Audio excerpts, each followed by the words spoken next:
why Jesus spent the amount of time that he did with his disciples? I mean, after all, why invest so much into so few?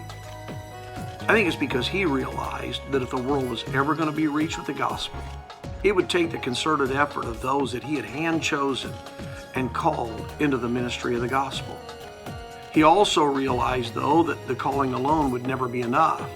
There would also have to be a time of purposeful, focused training and development to prepare them for the task that he had set before them.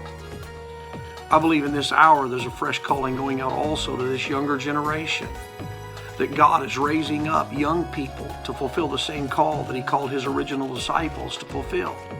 For that reason, youth pastors, and ministers of all kinds are going to have to be prepared to adequately develop the young ministers that God has planted in their local churches.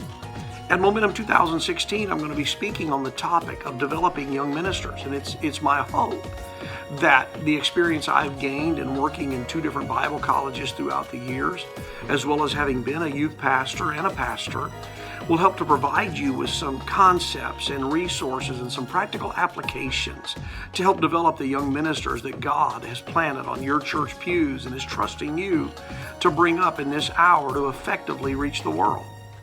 Another topic I'll be dealing with and speaking on is creating a culture of servant-based leadership within your church. It's interesting. It seems like we've got a whole lot of people that want to lead. We just can't find too many that truly want to serve. Jesus understood this, that he would never save people he did not serve. Neither will we. The only hope we have of reaching a lost and dying world is doing just like Jesus did, taking on the form of a servant, loving people, and doing our best to meet their needs. I believe that this session will help to give you also some practical applications and ways to instill within your leaders the concept, the heart of a servant. And as you see that take place in their lives, you're going to see that culture begin to grow within your church. Webster's defines the idea of momentum as a force or speed of movement, impetus, as of a physical object or course of events.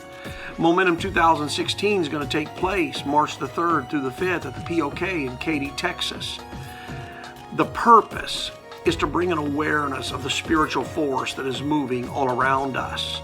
God has already designed a specific task and purpose for your church and your ministry. It is my prayer and it's my belief that Momentum 2016 will be an invaluable resource to help you find that course and stay that course and to affect the world for the cause of Jesus Christ. Hope to see you there.